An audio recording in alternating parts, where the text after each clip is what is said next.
Simon did a little bit more work because I am a journalist after all, and I'm itching to ask our next speaker a few questions. Let's bring him on first to have a little bit of a chat with us. His name is Joao Bocas.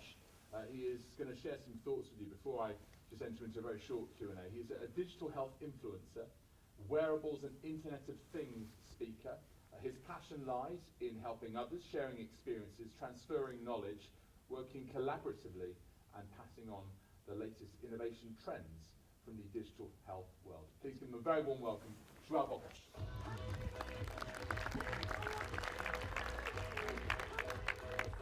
Thank you, David. Cool. Oh, fantastic. Thank you very much, David, for that introduction. I'm delighted to be here, part of the event and be amongst other thought leaders and you professionals from different industries, but mainly the sports industry. Actually, let me tell you a bit about myself before I go into the presentation. I'm actually a sports coach by training, and I have a personal story for you that's very relevant, I believe, around technology. So, English is my second language. I went to Brighton University to do a sports degree. That was over 10 years ago. After the affairs and all that initial rush, we had to do this registration for the student services. I was a mature student. I felt quite embarrassed in comparison with my colleagues. They all on these Facebooks, on the apps, emailing their friends, they're doing the registration, and at the same time they just sending messages. I felt embarrassed and, if I'm honest, quite ashamed, because my technology skills, they were very, very poor. So I was registering, asking for help, and looking for the next capital letter to type my name. Where is the J? Where is the B? That was me a few years ago. So that's my personal story. So becoming like a digital health entrepreneur has been a bit of a journey. What I really want to put into perspective is technology has been an amazing, amazing journey for me. I never would imagine that I would work in technology. That would be unthinkable a few years ago. So I'm delighted to be here. I'm not going to promote my company as much, but I have a Salutum Digital Health consultancy business, and we work around innovation nationally and internationally. But the talk today is about health tech, also known as digital health. I believe that health tech presents an amazing opportunity for us, not just on a professional level, but also on a consumer level, to engage with the technology that eventually make our lives better, easier, and as a result, healthier. There's some facts there. Health tech is projected the most profitable industry in 2016, with a net margin of approximately 21%, which for any industry is quite amazing as a business. 21% net profit is quite high.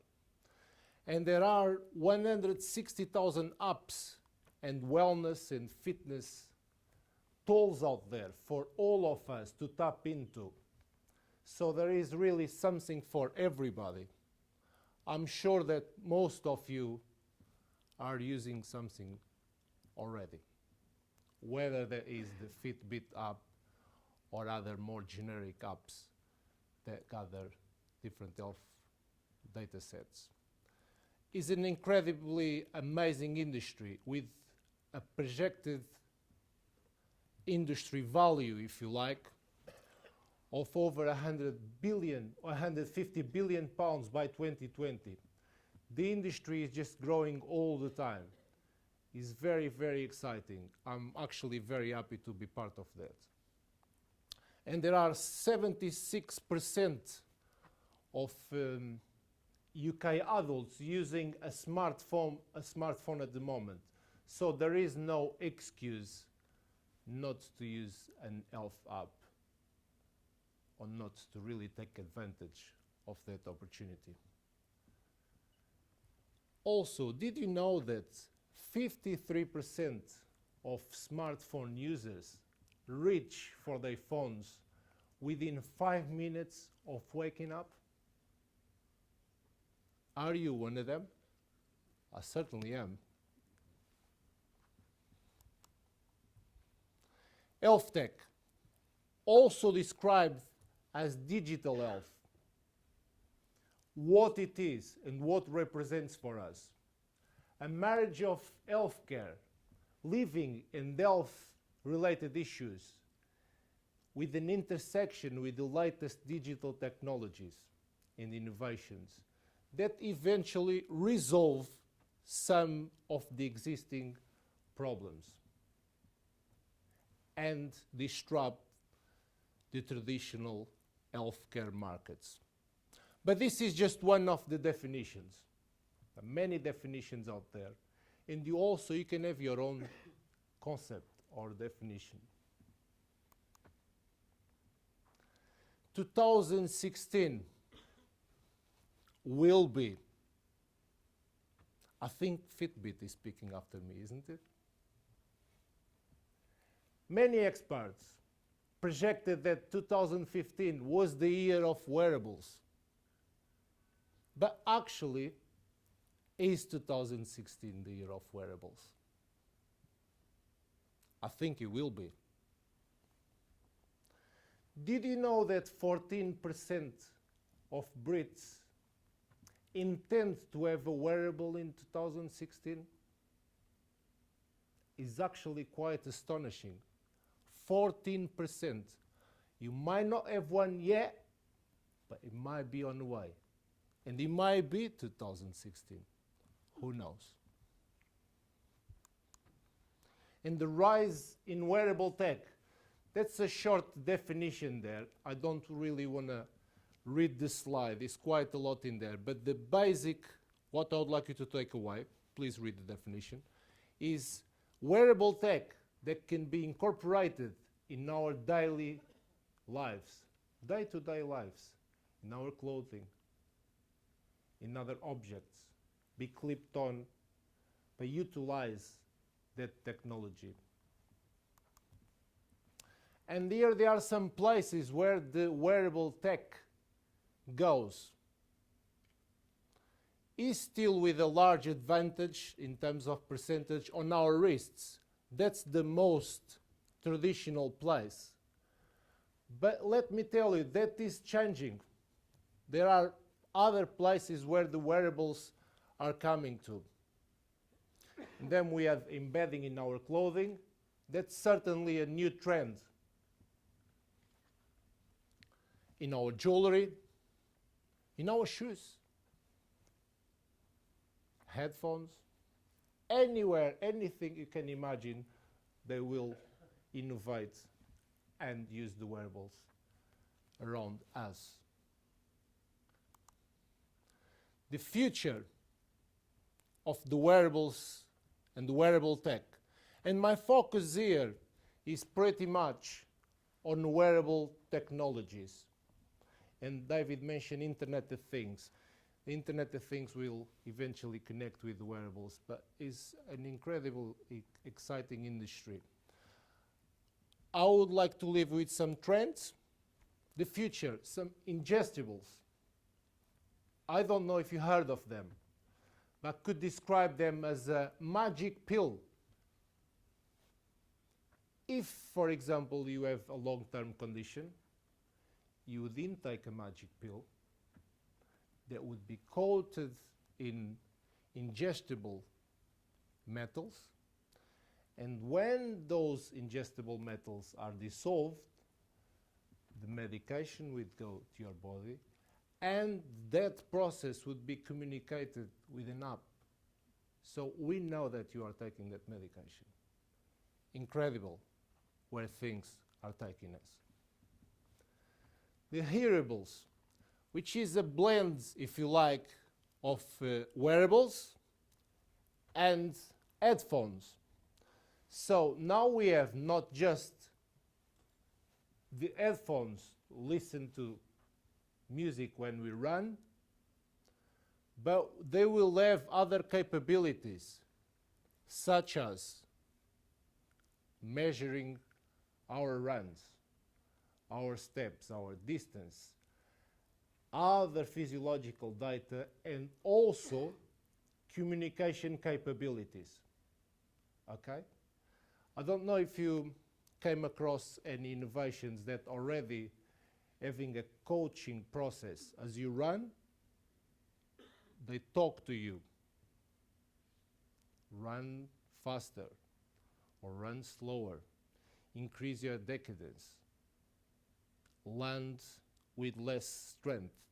So these things can be analyzed now in real time, and this communication is very, very exciting. The invisibles. The invisibles. I really like this one, if I'm honest. There will be tech tattoos. There will be like patches into our bodies that will have those sensors and those capabilities. It looks like a barcode. I don't know if you've seen any articles or anything around them. They will have those disposable. They will be disposable. They have those capabilities. They will read the data, bring physiological data to us, as also called body data, and other types of behavioral data, which can be very significant. The other thing is reliable data. Because when you talk about wearables, is always this issue about the reliability of the data. For example, if you use a Fitbit and then use a different brand, you might find a discrepancy of 50 steps or something like that. And now there are issues around that. But it's certainly very, very exciting where these new trends are taking us. The future of wearables is in smart fabrics, not devices. The future is not on our wrist and on another watch. The future is in smart clothing. Anywhere they can put the wearables to be more sophisticated and also target issues at the same time around adherence, sustainability. What happens when my battery runs out? What happens when I forgot my wearable? Let me tell you that there are companies out there now just innovating to solve this problem. I've been thinking about starting a startup around this, actually. Solving the problem around the wearables. Because the wearables, they are not the miracle. The miracle lies with us. We are the human being. The wearables are there to assist us. It's like going to the gym. If you get a gym membership, are you going to get fit? No. You need to go to the gym and do the workout, isn't it? With the wearables, it's the same thing. If you get the wearable, are you going to run more? I don't know. But you have to run, do the action. The wearables are there to assist us. But we still the vital ingredient, the human being.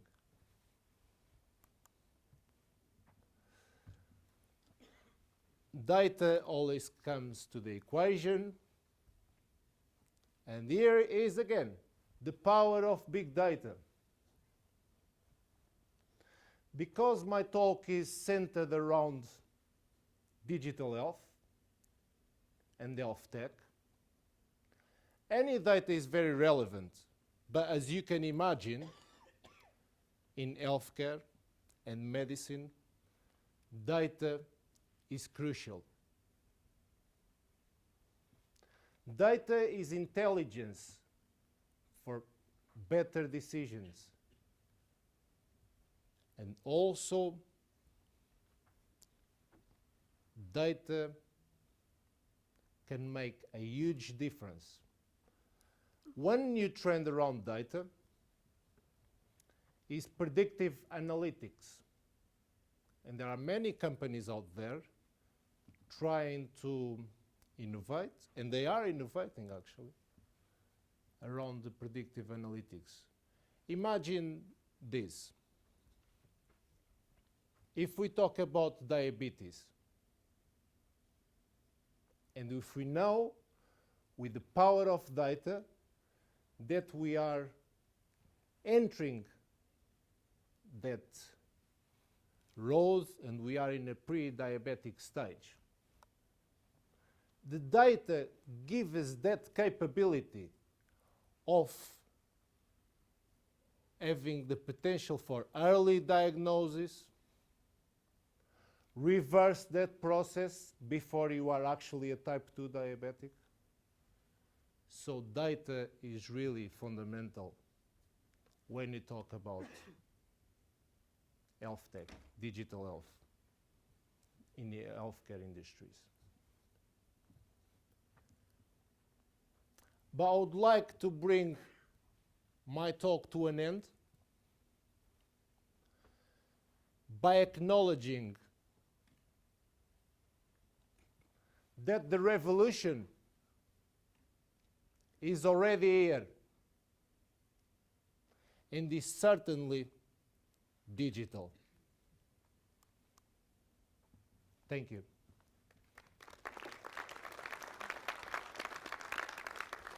Thank you, Joao. Do stay on set. We need you. Okay. A couple of things, actually. And a lot of that, I think, really ties in very, very nicely with what we heard from Russ a bit earlier on. I know that you know Russ as well, and you guys are singing from the same hymn sheet. And also what Gavin was saying from the Open Data Institute, and he was saying how data can navigate you to your destination. And your quote, data is intelligence for better decisions. And yes, I really do hope that someone in this room can help us solve and answer the question, what do I do when my battery runs out? That would really, really help. What is next then in health tech? You've got a lot of very exciting details there. And my goodness, I mean, things like ingestibles, hearables, invisibles. But where do you think immediately we go next? What is the next step? And where will you see the most growth? In terms of wearable technologies around health tech, I believe innovation is continuing to evolve very, very fastly. But if around my industry, I'll see a new trend in prevention using the wearables, is also mentioned now, the wearables of prevention. So we're certainly going in that direction. And now we have the big players such as Google trying to crack big issues such as diabetes with a continuing remote monitoring blood glucose smartwatch. They are interested for a couple of reasons. First, because it's a huge scale of the problem, they can make a huge amount of money. But also they have the capability to innovate on a larger scale. So I think the next few years will be very, very exciting with new things coming out in terms of wearables.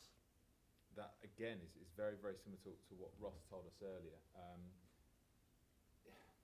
I suppose I'm going to take the same approach as I did with him. I was just quite journalistic with him, and I tried to pin him down a little bit. Obviously, there are still challenges in all this. What would you say the main challenges are? I would say, in my opinion, that one of the main challenges around wearable tech and also the digital health as a whole, I would say, is adoption. Because what I'm noticing at the moment is the following. Innovation is moving really, really fast. And the adoption is not moving at the same pace. And we are the adoption, the consumers.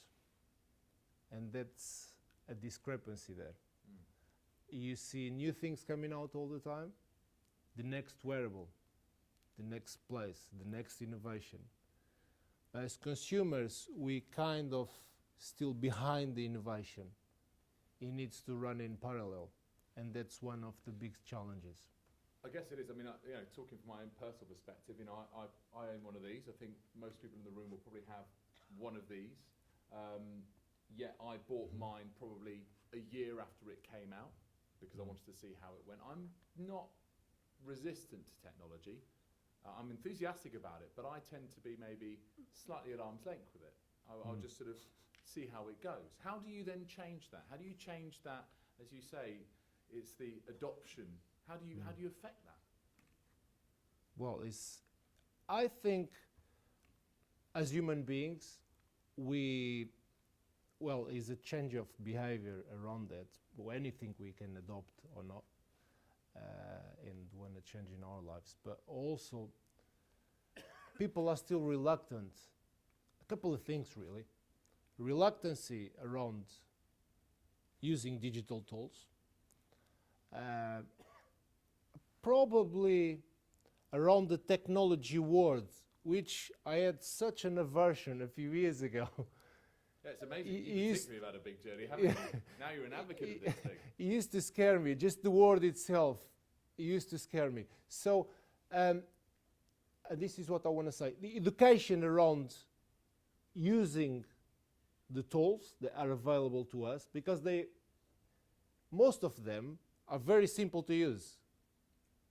But I might be very skeptical around using them or making that first move towards using a wearable or the app or whatever that is that I'm trying to get into it. So it's a piece of education there around the adoption and the change of behavioral cycle as well, I would say. Okay. Joao, sadly we've run out of time, but it's been absolutely fascinating speaking to you. Ladies and gentlemen, please show your appreciation once again. Joao Bocas. Thank you.